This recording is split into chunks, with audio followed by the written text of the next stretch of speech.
প্রিয় দর্শক, আসসালামু আলাইকুম রাহমাতুল্লাহি ওয়া বারাকাতুহু।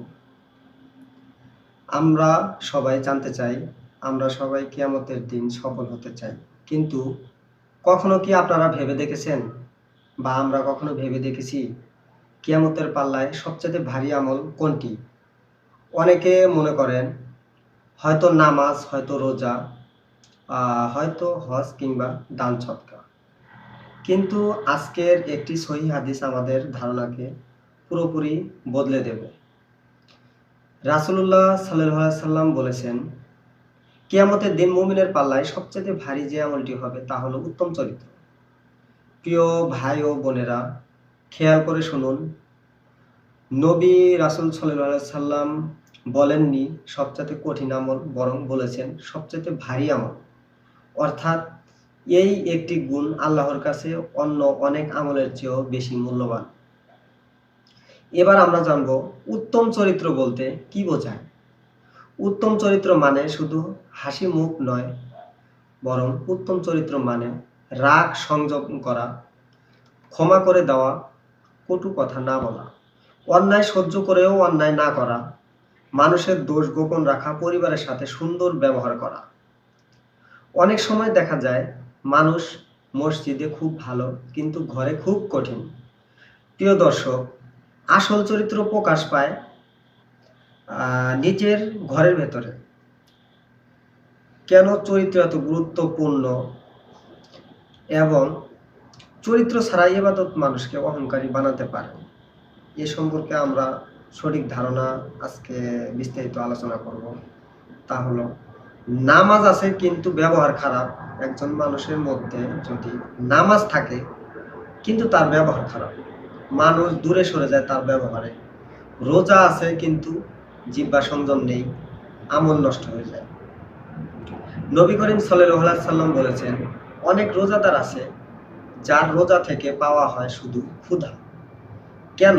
কারণ তার চরিত্র ঠিক নয়। তার যদি চরিত্র ঠিক হয়, তার আমলের প্রতি তার পূর্ণাঙ্গ ধারণা থাকে, তাহলেই সে সঠিক চরিত্রের সাথে আমল করতে পারবে। এবার নবী করিম সাল্লাল্লাহু আলাইহি সাল্লামের চরিত্রের কিছু বাস্তব ঘটনা সম্পর্কে আলোচনা করব। আমাদের নবী করিম হযরত মুহাম্মদ সাল্লাল্লাহু আলাইহি সাল্লাম বলেছেন, একদিন এক ব্যক্তি নবী করিম সাল্লাল্লাহু আলাইহি সাল্লামকে প্রকাশ্যে অপমান করেছিল। নবী করিম সাল্লাল্লাহু আলাইহি সাল্লাম চুপ ছিলেন, কোনো প্রতিশোধ নেননি।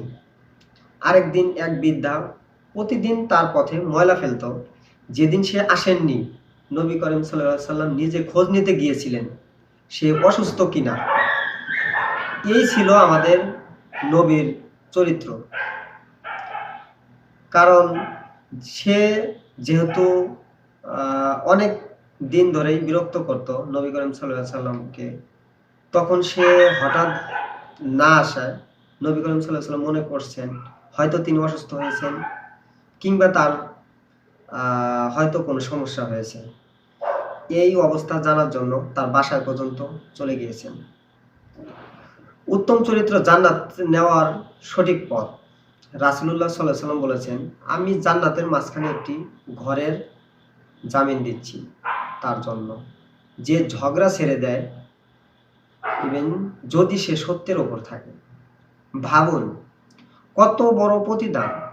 আজ আমরা একটু ছাড় দিলে, একটু চুপ থাকলে, একটু ক্ষমা করলে হয়তো জান্নাতের ঘর পেয়ে যাব।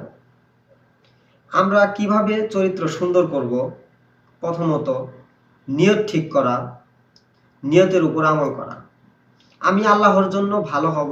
দ্বিতীয়ত, রাগ হলে সুন্নাহ মেনে চলা। আমাদের নবী করিম সাল্লাল্লাহু আলাইহি সাল্লাম সবসময় রাগকে নিয়ন্ত্রণ করতেন। তো এই থেকে আমাদের শিক্ষা নেওয়া উচিত, আমাদের নবীর সুন্নাহগুলো মেনে চলা উচিত। তাহলে আমরা রাগ সংযম করতে পারবো।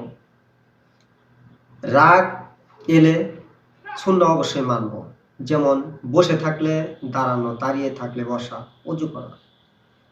তৃতীয়ত, প্রতিদিন দোয়া করা। নবী করিম সাল্লাল্লাহু আলাইহি সাল্লামের দোয়া হলো, হে আল্লাহ, আপনি যেমন আমার বাহ্যিক রূপ সুন্দর করেছেন, তেমনি আমার চরিত্রও সুন্দর করে দিন। হৃদয় কাঁপানো উপসংহার দিয়ে মানুষকে বুঝিয়েছেন। প্রিয় দর্শক, হয়তো আমাদের আমল কম, কিন্তু যদি চরিত্র সুন্দর হয় আল্লাহ তাআলা আমাদের গ্রহণ করতে পারেন। হয়তো আমরা বড় আলেম নই, কিন্তু যদি ব্যবহার ভালো হয় মানুষ আমাদের মাধ্যমে দ্বীনি শিক্ষা পাবে, দ্বীন চিনবে। আসুন আজ থেকেই সিদ্ধান্ত নেই আমরা ভালো মানুষ হব, আল্লাহর সন্তুষ্টির জন্য কাজ করে যাব, দ্বীনের পথে চলব, মানুষকে দ্বীনের দাওয়াত দেব। আল্লাহ আমাদের সবাইকে উত্তম চরিত্রের অধিকারী বানান। আমিন।